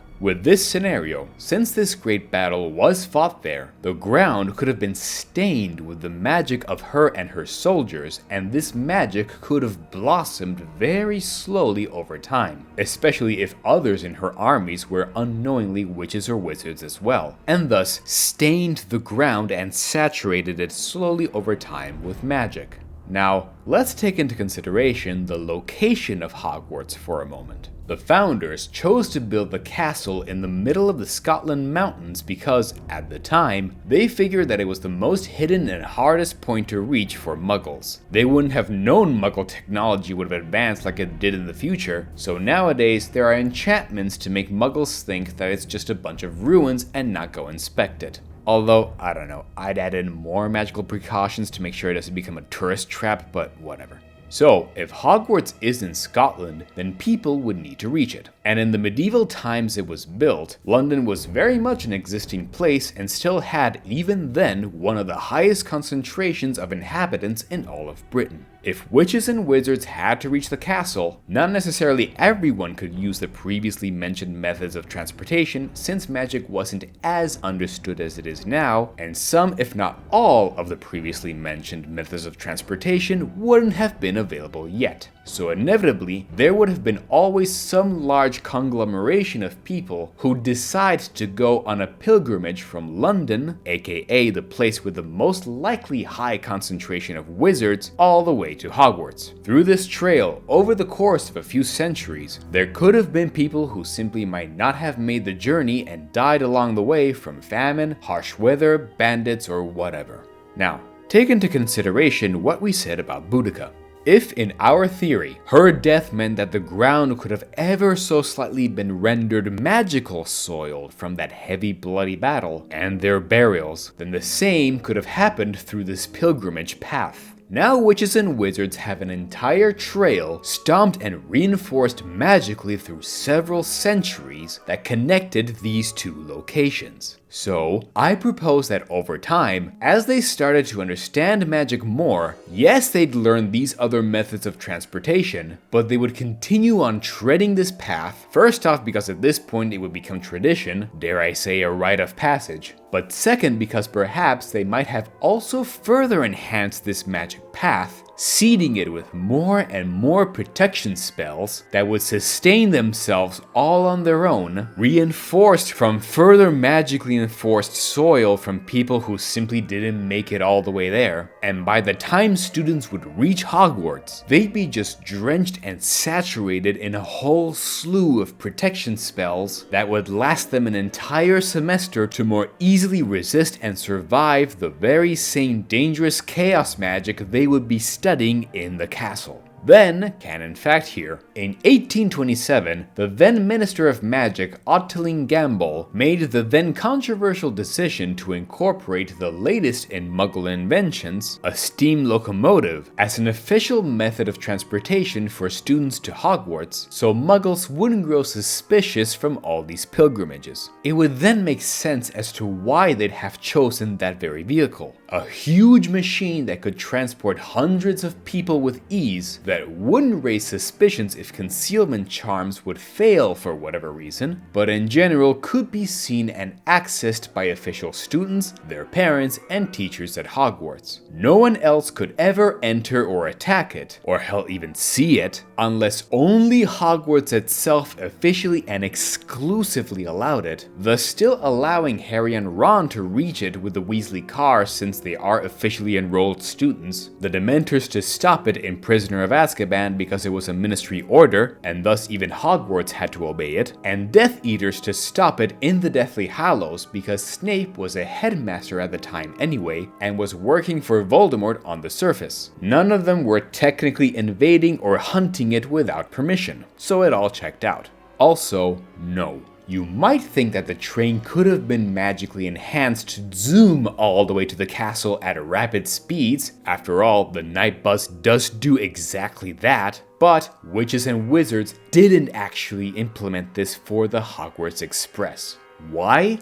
Because in order for these protection spells to be placed on the students as they went through this path, they need to do so slowly or they wouldn't work. And thus, this would be the reason as to why, against all logic, Hogwarts still uses to this day this same method of transportation. It's not just tradition, but a safety process that needs to be put on the students by slowly retracing an age-old path drenched with protection magic from the most densely populated area in the country to the castle before they go in and train to control this enormous magical force that's hard to tame in as safe a manner as possible. And here we thought Hogwarts didn't care about student safety. Oh, and by the way, real quick, since I didn't find the space to put this anywhere else in these reviews, I think that in the same way magic can be slowly reinforced over time, it can sometimes sort of get used to certain things. For example, since in antiquity magic wasn't fully understood as being this force that can be harnessed, many people thought it was just divine intervention. And so, when they wanted to do something, they'd pray to have that something happen. And what was one of the most well-known spoken languages at the time? Latin. So, I think that over centuries and millennia, since many people spoke Latin, I think that chaos magic ended up having sort of an imprinting, so that even after magic folks started to understand it more, Latin might have died as a language, but chaos magic still reacted best through that language, and that's why, to this day, spells are done by saying Latin words. Heck, even if it died afterwards, people in the medieval times still used Latin as a prayer, so I would imagine that even through prayer, those who didn't realize they were using magic would have helped keep this function still alive, which is exactly when witches and wizards would at least start taking studying magic more seriously. Look, I know this is not exactly accurate historically speaking, but this was the best I could come up with. Alright, so we got all of that out of the way. But with that said, it does raise an important question. If this whole magic stuff earlier regarding Boudica happened once, could it happen again elsewhere? The answer, believe it or not, is yes. But we will get into more detail about that next time in the fourth and final part of this series of the world building review of the Wizarding World of Harry Potter. So, stay tuned, don't forget to like, share, and subscribe, join my Patreon if you want to support what I do here, and I'll see you all on the other side. Thanks again for watching, and of course, as always, keep building worlds.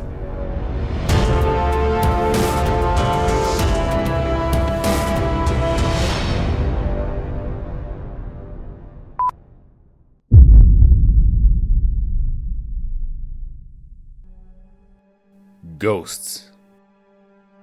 So, I have the same issue with ghosts as I have with paintings as mentioned in the previous video. Namely, if ghosts are a real thing, and it's absolutely possible to interact with them at any time, how are these people not talking with all of the dead? And look, I know, there's the official answer, which is the one every ghost story ever has, and that is, they turn to ghosts if they die leaving something in life unfinished. Sure. Bro, come on! Do you even know how vague that is? What even counts as unfinished? Like, okay, it's one thing if you didn't avenge the murder of your beloved or whatever, and so you'll linger as a ghost until that deed is done. But does unfinished also count for you not finishing your homework assignment? Or not finishing your triple-decker cheeseburger before you have a heart attack and die? No one leaves everything finished before their death. So the world should be invaded by ghosts all the damn time. So yeah, no, I absolutely do not buy that. Also because, again, why didn't James and Lily Potter come back as ghosts or Dumbledore? I mean, okay, to be fair, we can even say that the Avada Kedavra is a spell that's so absolute regarding death that it straight up prevents you from coming back as a ghost no matter what. The only exception might be the Priori Incantatem because it's a very situation-specific spell, and the Resurrection Stone because it happens to be an all-defying Deathly Hallow.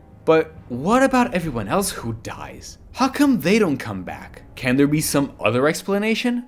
Actually, perhaps there can be after all, and a clue can be found exactly with the Resurrection Stone. See, in the Deathly Hallows book, when Harry uses the stone to bring back his parents, Sirius and Lupin, and has to go face Voldemort on his own in the Dark Forest, the ghosts he brought back actually fend off Dementors that are still roaming around during the Battle of Hogwarts. Kind of weird to imply that, considering that Dementors are known to suck so much joy out of you that they can legit devour your soul, and the only thing that can block these things are Patronuses. So, why aren't the ghosts sucked in? Heck, if you think about it, they're not even under threat in Prisoner of Azkaban. Shouldn't they be terrified that they'll be devoured by the Dementors? Well, as you might have guessed, I think that ghosts are actually not that different from a Patronus. What if, instead of needing to have some vaguely defined unfinished business to become a ghost, a person becomes one by actually braving death and willingly accepting it? It's something that's incredibly hard to do, and I'm sure extremely few people in the world have ever accomplished that, since death is the ultimate fear that we all have, especially when at its gates. So, if someone were to embrace it fully, instead of going to the afterlife, they remain on Earth eternally as a ghost. And since there was no fear upon death, their incorporeal form could be entirely composed of positive magic so similar to that of a Patronus that it can even fend off Dementors. And to be clear, they'd have to be fully unafraid, not just for themselves, but for others. One of the few downsides, besides the obvious not being able to enjoy corporeal pleasure anymore trope, could also be that they'd have no knowledge of the afterlife. They wouldn't be able to learn too much else from their death onwards, otherwise they'd be incredibly wise sages to always consult the older they get, and the shock of death could still be such that they don't have much memories of it and can't even describe it to the living. Although I admit that this doesn't fit the billing with the origin of, say, the ghosts of Hogwarts, but it's honestly the only solution I could find. So their stories would have to be tweaked as well. The canonical story for Nearly Headless Nick, for example, is that apparently in life he tried straightening the teeth of one Lady Grieve and instead made her grow a tusk, and he was sentenced to death for this. Yeesh, guys, chill! Had his wand taken away so he couldn't do any tricks, and was beheaded with a blunt axe that didn't fully sever him, hence why he's nearly headless. Like, okay, come on, this is pretty ridiculous as a reason to become a ghost, so at most I'd say that he had to commit some other more serious crime that did deserve execution, but actually did repent so much that he actually willingly embraced death, and ironically it turned him into a ghost so he'd spend the rest of his death repenting eternally until he'd become the much more noble character that we all know and love. The Fat Friar, since he was religious, could have had so much faith despite his knowledge of magic that he just didn't fear what lied beyond the grave. Moaning Myrtle died because of the Basilisk stare, true, but since it was such a particular creature, we can say that it was so sudden that she didn't have enough time to experience the fear of death at all, and as mentioned before, ghosts wouldn't be able to remember well the details of how they died anyway. So Moaning Myrtle not remembering clearly what actually happened to her makes sense. And as for the Lady Grey and Bloody Baron, look guys, I got nothing here. Not because it's impossible to come up with a theory, you can come up with whatever you want, but quite frankly the origins of how they both died are insanely messed up. I don't even want to mention them because I don't want YouTube to give me trouble, so look them up yourself if you want, but frankly it's baffling that their origins were what they were and that they're still both together in the castle, so I just reboot their whole story altogether. Yeah, sorry, but that's a nope for me. Anyway, yeah, that aside, I think that this can help explain how ghosts are formed without making it easy to assume that they would appear always. But speaking of ghosts, it's time to address one of my other big complaints on the rules of this franchise. So let's switch to Godrick's Hollow. Now, before we get into the solution of this, let's get into the problem first. We know that Harry survived because of the power of love, since his mother sacrificed herself for him. It was so powerful that it bounced the killing curse back to Voldemort and destroyed him. I was going to complain about how it's absurd that Voldemort didn't die from this before, considering all the people who must have sacrificed themselves to protect their loved ones across history, but there is actually a canonical explanation for that. See, this ancient love protection spell has a few steps. First, we have the attacker attacking the target, and the protector stepping in the way. We got that so far. But then, the attacker has to give the opportunity to the defender one chance to step aside. If the defender refuses, then the spell is activated, and even the Avada Kedavra can bounce back. Voldemort just never ever gave the chance for someone to step aside because he's so heartless. It was just this one time, and one was enough for his downfall. Alright, cool, that is a little better. But how has this never happened ever before? Harry's the sole survivor of the curse in all of wizarding history. Are you seriously telling me that not a single person ever willingly sacrificed themselves to an attacker to protect another person over the course of millennia? Yeah, no. I don't buy it. There has to be some other explanation. And it turns out, I think I have an explanation for this, and it all has to do with the location of where that fateful night took place. Godrick's Hollow.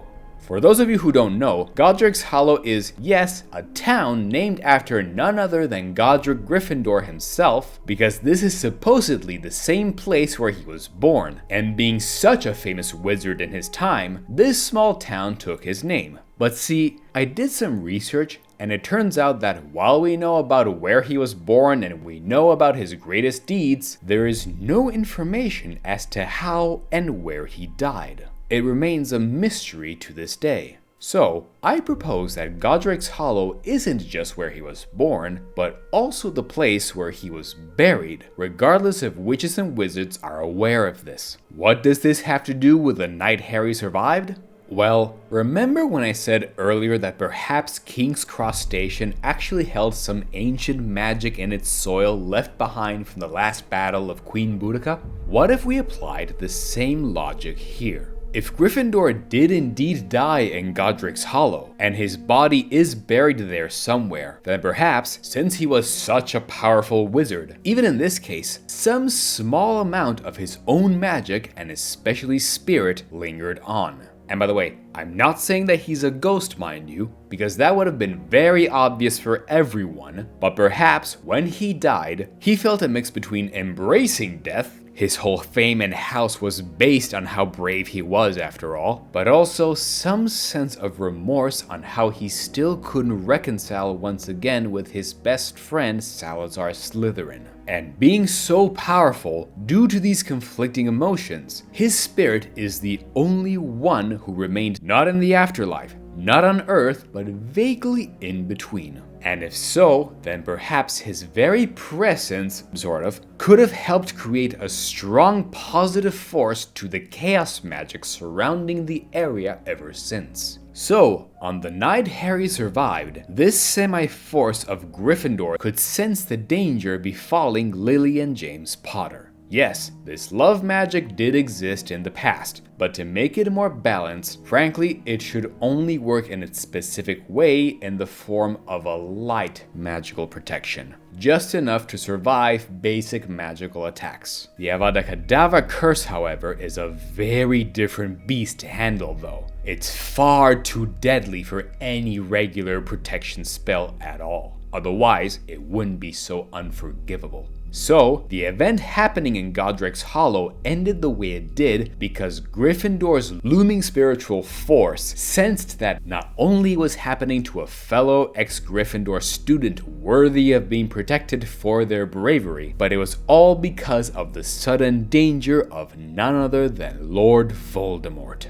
aka the one sole heir of Salazar Slytherin, even more heartless than the original founder, this time with absolutely no redeeming qualities. And thus, Harry survived because Lily, who still died because there's only so much this situation could salvage, accidentally created a love protection spell that was fueled to a degree that had never been seen before by Gryffindor's lingering magic in the area, so much so that even the unstoppable, unforgivable Avada Kedavra wasn't powerful enough, and it bounced back to Voldemort, killing him. The one time this could have ever happened because all these one-of-a-kind pieces and situations were put in place. And look, I know, this does sort of thematically steal away the sheer important sacrifice Lily made for her son, but I'm sorry, it just can't make sense that her situation alone could have never happened before in the history of ever, no matter how few wizards there have been. There has to be some extra reason as to why Harry is the first and only in history to survive this kind of attack and make his situation this special, because a loving sacrifice isn't that rare of an occurrence. It just doesn't make sense otherwise. If nothing else, however, if there absolutely has to be a reason, I figured this is still as good as any, and can still fit with the way this entire world and history works. And now folks, after everything we've said so far, it's time to at long last come to the conclusion of these series of videos by talking about the final missing piece of the puzzle of the world building of the wizarding world, and that is none other than the Afterlife. That's right, the greatest element that even witches and wizards still haven't figured out to this day. And yet, we keep seeing glimpses of this through the series, specifically in the form of Harry seeing Dumbledore in that strange limbo at the end, the Deathly Hallows themselves, and most importantly, the one object that to this day remains the greatest unresolved mystery in the franchise, aka the veil inside the Ministry of Magic. To this day, no one knows the origin of this thing. We don't know who made it, how it was made, what is the point of it, why it only goes to one side, if it even is confirmed that it goes to the afterlife, cause, you know, there's no way of telling cause you can't come back from it. It's just a complete mystery and we know little to nothing about it, except for one interesting detail. See, it turns out this archway wasn't actually brought inside the ministry itself. Instead, it was found in this very location, and the ministry instead was built all around it. This is actually really interesting, as it means that it's definitely a very old artifact, and if it really is this thing that can't be moved, it makes sense that the ministry, which also functions as a magical research facility by the way, would be built around it, including keeping its departments of mysteries right at hand to fully study it. But at the same time, I found yet another interesting fact. This isn't the only building to be built around a magical artifact. The same applies, ironically enough, to Hogwarts itself, and the object in question was none other than the Pensieve, supposedly found half buried into the ground in the location where the four founders built the castle. Again though, with no explanation as to who made it, how it got there, etc. Now, before I continue, I want to clarify that what I'm going to propose from here on out is purely speculative and is very open to modification, so feel free to discuss this in the comments below. But with that said, I think I have a theory as to what all of this might mean. I think that the veil and the Pensieve might also be Deathly Hallows as well. And yes, I know of course that the timeline doesn't exactly add up with all their creations, so I'm open to the idea that perhaps the three brothers and whoever else made these remaining objects were different people. Hell, maybe the brothers found blueprints a long time ago of whoever made the veil and the Pensieve, and it sparked their idea to create the Hallows that we know. It's not like their tale in The Beetle and the Bard was an actual fact, as even Dumbledore suspected they were actually just three particularly gifted wizards who just created these things. Alright, cool. But regardless who actually created all of them and when, the purpose for each one of these creators was still the same. Not only to have full mastery of death, but to also have full understanding of it. If you think about it, we know the stone sort of brings people back from the dead. The one is the most powerful one of all, although we'll get back to that one in a second,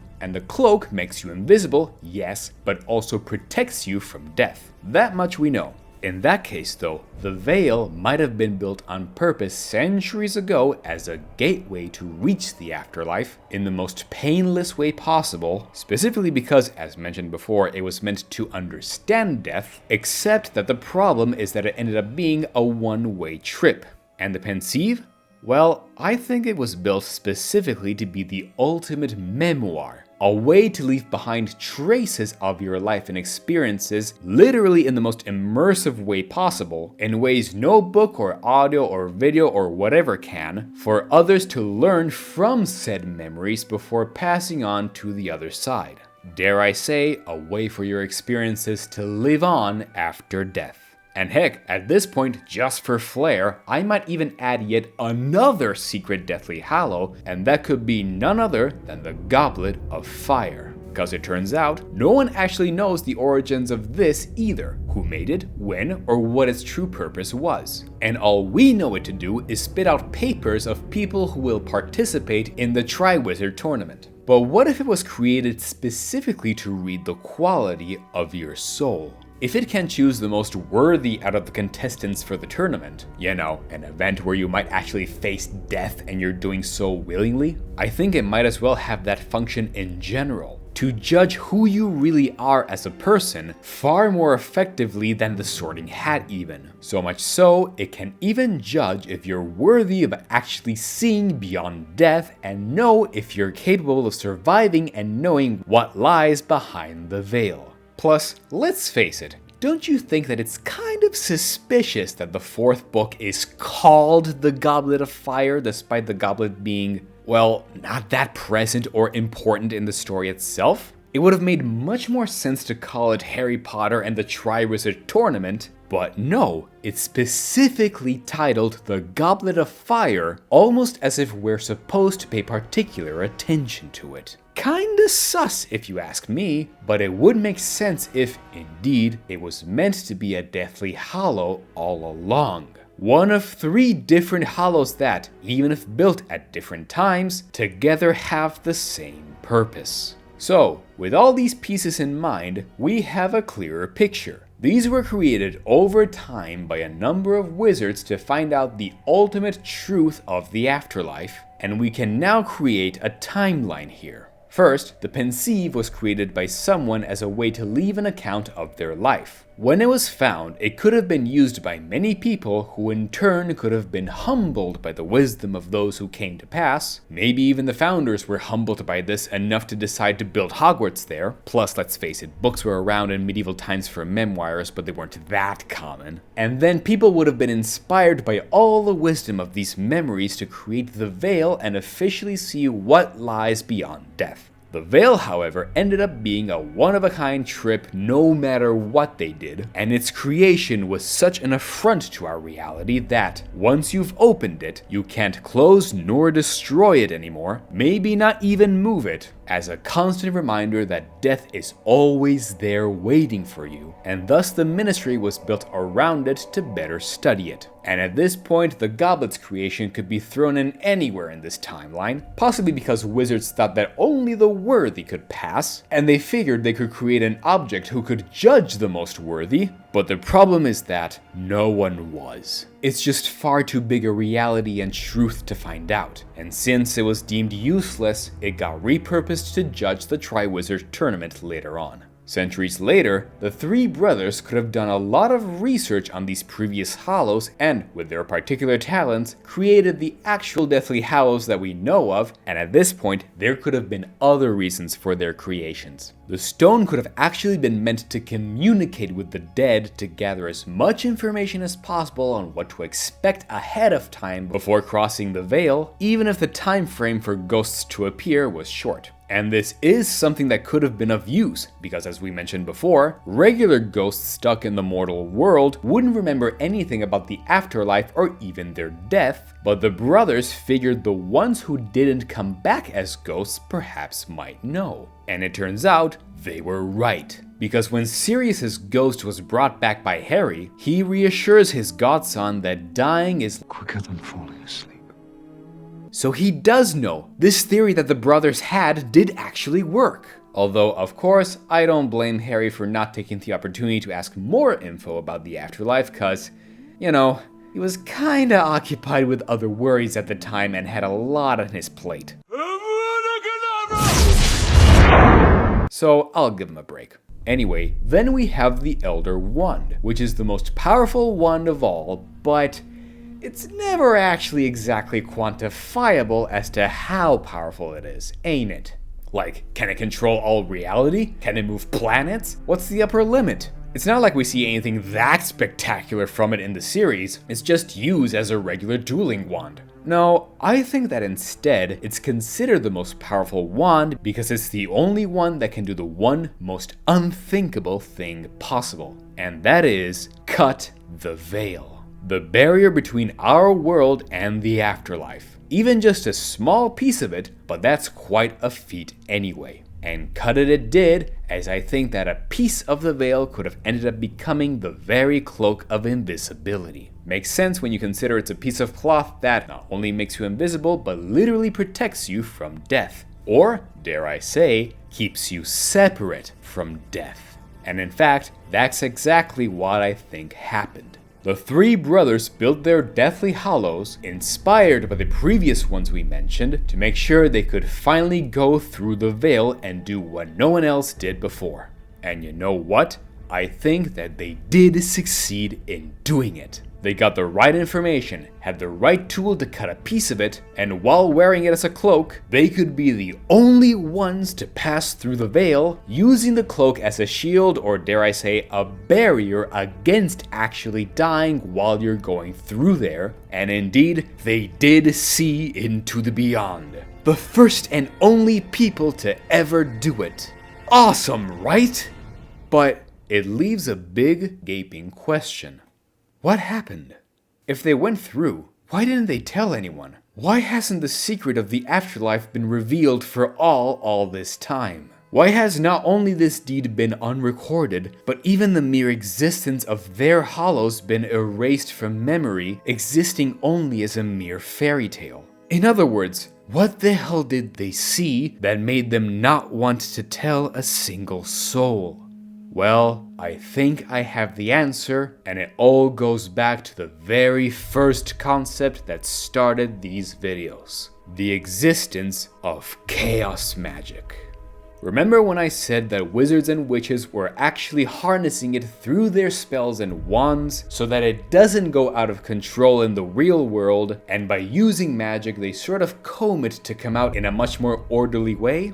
Well, I propose that all of reality does this as well. Chaos magic exists in our world, but as we mentioned before, wizards embody it entirely and most of it dies with them, leaving only a small trace behind. But we didn't say yet where it does go after one's death. And I think the answer is that it follows them all the way to the afterlife. However, it doesn't come out in the same way. I propose that in the same way wizards discovered they could use wands and their own magic to comb chaos magic into a much more controlled and positive one, it turns out, in the grand complexity of all realities, wizards ironically are functioning as wands themselves for all reality, helping chaos magic come out to the other side upon death as orderly magic, a positive one. And I think that the afterlife is exactly that. An infinite, heavenly structure, and it's all held together by this positive magic that was straightened out thanks to the collective deaths of all wizards and witches upon their arrival. And what does this afterlife look like specifically? Well, like whatever brought the most meaning and joy out of the witch or wizard in life. Its shape is affected by the individual, but it all still holds itself intact so long as it's positive. Case in point, when Harry did get killed by Voldemort, to him the afterlife looked like King's Cross Station. It looks like King's Cross Station, only cleaner and without all the trains. Positive magic taking the shape of the place with the most positivity and meaning that the person knew in life. Like, say, for example, the promise of a new set of adventures. Proof of this is that it didn't actually look like that for Dumbledore himself when he greeted Harry there. King's Cross, is that right? We're in King's Cross, you say? And granted, I know it stated that it's actually limbo, but I don't know. It looks pretty heavenly to me to be just a limbo. Not to mention that, if this really is limbo, since we mentioned Gryffindor's spirit earlier, why didn't we see Gryffindor's spirit there as well? And anyway, all of this is rendered even more true by Dumbledore's wise words of, Do not pity the dead, Harry. Pity the living. And above all those who live without love. Aside from the context of Harry's situation at that moment, why else would he say that? Well, for the same reason the three brothers didn't tell anyone about the afterlife. 'Cause see, in order for the afterlife to maintain this infinite positive structure and exist at all, the positivity must come from the life that a person had. Wizards and witches were already stressed at the idea of having to spend their life harnessing chaos magic or else, and if they knew there was indeed an afterlife of positive energy, they would have been incentivized to just give it all up, to take the fast lane all the way there, most likely through the veil since it would be the most painless way possible. But if they did, they'd forfeit the entire life and all the happy moments they could have had on Earth. The very exact ingredient that the afterlife requires to exist in the first place. Because that's what it actually was all about for magical people. To fight and struggle, yes, but so that they would all be forced to find happiness in other smaller and more humble ways. Like love, friendship, kindness, loyalty, protection, and family. Only that can generate the purest forms of positive magic, which would stay in them until they pass away to be delivered into the afterlife. This is why the three brothers chose to never tell anyone the truth and bury all their notions. It was indeed for the greater good. Because without this positive source coming in this way, and if everyone was aware of the truth, they knew they'd be dooming all of reality to collapse in on itself if people didn't go through these experiences first. A tough life, a dangerous life, but a life that would render those smaller moments bigger and more meaningful than they ever could have been otherwise. And to further reiterate the point in the previous video, it's also exactly why it was imperative for Voldemort, someone who couldn't feel love at all, to lose, lest he create an entire society like him, incapable of creating positive magic, only dark magic, and make not only his reality and his timeline collapse, but risk making all of the afterlife's reality crumble in the long run. And in the end, that's exactly what did him in. Losing to a much greater and more positive force that perhaps doesn't immediately exist in our world and can't be seen, but in some ways can at least be in part perceived to be collected as a reward for the end of your life, all thanks to not a metaphorical, but a literal power of love and friendship. The messages were there all along, we just didn't know to what degree yet, and everyone will have quite the surprise after they've lived a full, long, meaningful life. Phew! And that, folks, at long last was the world building review of Harry Potter and the Wizarding World.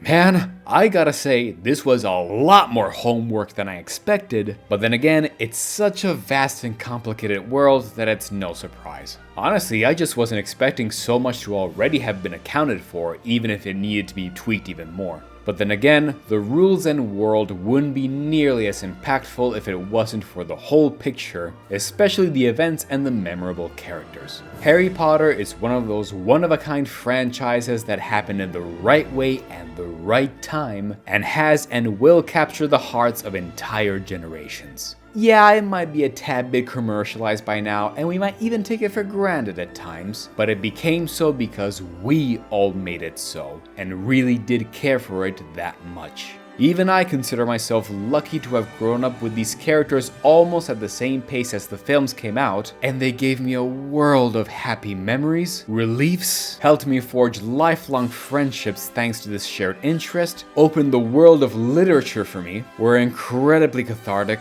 brought so much comfort, and sparked the imagination for years, as I'm sure it happened for all of you as well. It's just too deeply cemented in me and will always remain one of my absolute favorite franchises to cherish deeply, regardless if it's the books, the original movies, the upcoming reboot show, or whatever. And no matter what the future may bring, I will always know that if I ever need to feel at home, Hogwarts doors will always be there to welcome all.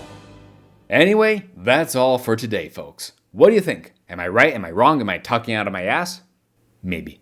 Let me know what you think in the comments down below. Please feel free to like, share, and subscribe. Join my Patreon to support what I do here. And if there's any other franchise whose world building you'd like analyzed, let me know. Until next time, keep building worlds.